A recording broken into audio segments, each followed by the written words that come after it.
ये परिवार का लोड, ये समाज का लोड, रिश्तेदारों का लोड, ये बिजनेस का लोड और ये अपनी जिंदगी का लोड, किसी किसी की जिंदगी में तो ओवरलोड हो गया है। हार्ट अटैक भी आ जाता है जब ओवरलोड हो जाता है।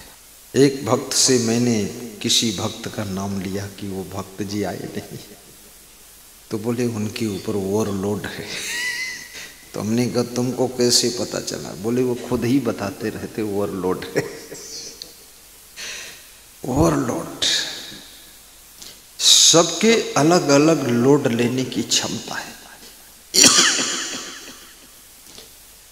कुछ लोग ऐसे हैं एक छोटी सी फैमिली के लोड में ही बहुत थक जाते हैं, और कुछ आत्माएं ऐसी हैं जो पूरे प्रदेश का लोड लेकर चलती है, पूरे देश का लोड लेती है। और कुछ आत्माएं ऐसी भी हैं जिनका ध्यान विश्व के ऊपर है, विश्व का लोड है, और फिर भी उनकी बुद्धि थोड़ा बची हुई है। आपके खोपड़ी के अंदर दो दिमाग होते हैं, राइट ब्रेन और लेफ्ट ब्रेन। दोनों जब सक्रिय हो जाते हैं तो कितना लोड हो तुमको लोड नहीं लगेगा, और जब एक ब्रेन सक्रिय होगा तो आपको थोड़े से लोड में ही ज़्यादा लोड लगेगा, और घबरा जाओगे, डर जाओगे और कहोगे कि हम इतना नहीं कर पाएंगे, हम परेशान हो गए, हमने क्या कोई सब ठेका ले रखा है सबका, इस तरह की बातें करोगे। दोनों ब्रेन कैसे विकसित होंगे, कैसे एक्टिव होंगे, इसके लिए आप जिम्मेदारियां ज़्यादा लीजिए। जितनी ज़्यादा जिम्मेदारियां आपके पास होंगी, आपके दोनों ब्रेन एक्टिवेट हो जाएंगे, सक्रिय हो जाएंगे, कार्य करना शुरू कर देंगे। फिर आपके सामने कितना ही लोड आ जाए, कितनी रिस्पांसिबिलिटी आ जाए, कितना कार्य आ जाए, आप चुटकी बजाते ही सब सफल करते चले जाओगे और मुस्कुराते भी रहोगे और सारा लोड लेकर के आगे बढ़ोगे।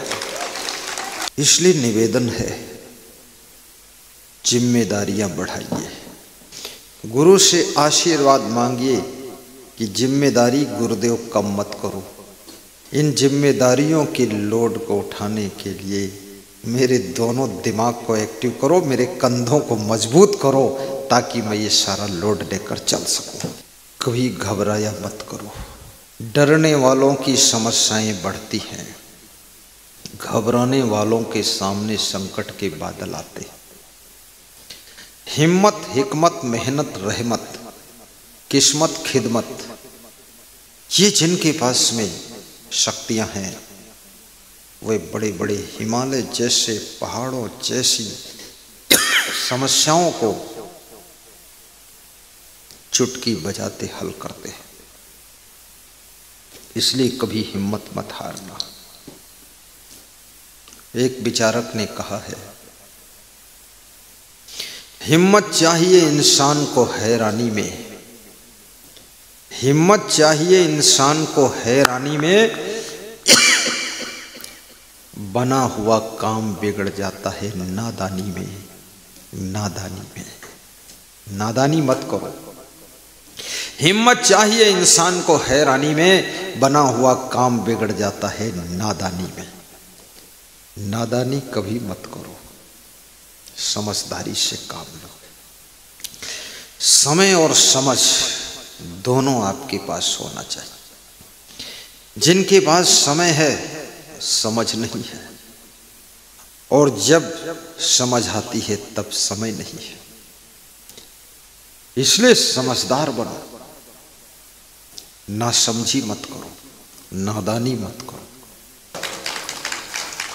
अन्न का अपमान नहीं होना चाहिए। अन्न को ब्रह्म कहा गया है, अन्नम बेजानात ब्रह्म। उपनिषद में लिखा है कि अन्न ब्रह्म का रूप होता है, उसका अपमान मत करो। और साथ में नीतिकार ने लिखा है कि जो लोग अन्न का अपमान नहीं करते हैं, मूर्ख का सम्मान नहीं करते हैं, पति पत्नी लड़ाई झगड़ा नहीं करते, वे लोग लक्ष्मी के अधिकारी बनते हैं। जिनके घर में रोज रोज पति पत्नी में लड़ाई झगड़ा हो रहा है, पिता पुत्र में लड़ाई झगड़ा हो रहा, भाई भाई में लड़ाई झगड़ा हो रहा है, जिनके घर में कभी प्रेम और सुमत नहीं है, उनके घर में लक्ष्मी नहीं टिकती है, वहां दरिद्र आकर डेरा डालता है। इसलिए सुमत भी रखो, जहां सुमत तहां संपत्ति नाना। जहां सुमत होगी वहां स्वर्ग जैसा सुख होगा।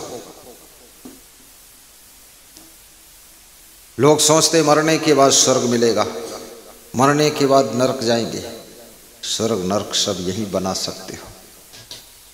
किसी गांव में एक बूढ़ी माँ 90 साल की उम्र की रहती थी। यमराज उसको मारने के लिए आए तो उस बूढ़ी ने पूछा यमराज से, तुम मार कर कहाँ ले जाओ? मैंने बहुत पूजा पाठ किया है, तुम कहाँ ले जाओगे? तो यमराज ने कहा, हम तुमको नरक भी ले जाएंगे और स्वर्ग में भी ले जाएंगे और दोनों जगह दिखा देंगे, जो पसंद है वहां रहना। बुढ़िया खुश हो गई, बुढ़ी माँ, उसने कहा चलो ले चलो। उसकी आत्मा को लेकर पहुंचे नरक में। नरक में उसकी आत्मा ने देखा कि वहां सब लोग रो रहे हैं, दुखी है, परेशान है, पीड़ित है। तो उस बुढ़िया ने पूछा, ये लोग क्यों दुखी हैं? और ये लोग भूखे भी लग रहे हैं, बहुत व्यथित है, और ये बहुत बड़ा कुछ पात्र टंगा हुआ, इसके अंदर क्या है? तो बताया इसके अंदर खीर है। तो वहाँ जो लोग दुखी थे नरक में, उनसे पूछा तुम लोग दुखी क्यों हैं? बोले हम भूखे हैं, कुछ खा नहीं सकते, यहाँ कुछ मिलता नहीं। बोले इसमें क्या है पात्र में? बोले इसमें खीर है। तो बोले इसको खा लो। बोले इसको पा नहीं सकते क्योंकि बहुत ऊंचे टंगा है। तो हम लोग भूखों तड़फ रहे हैं, आपस में लड़ रहे हैं, झगड़ रहे हैं और हम दुखी हैं, रो रहे हैं। तो इस बुढ़िया की आत्मा को लेकर यमराज फिर स्वर्ग में पहुंचे। तो स्वर्ग में देखा सब लोग हंसी खुशी मना रहे हैं, प्रेम से बैठे हुए हैं, सत्संग चल रहा है, भक्ति हो रही है, सेवा भाव है, एक दूसरे को सहारा दे रहे हैं, लोग खुश है। और वहां भी एक बहुत बड़ा पात्र टंगा हुआ है, उसमें खीर है। तो पूछा आप लोग बड़े खुश नजर आ रहे? बोले हम इस पात्र की खीर खाते हैं सब लोग। बोले ये तो बहुत ऊंचे टंगाई, इसको कैसे पाते हो?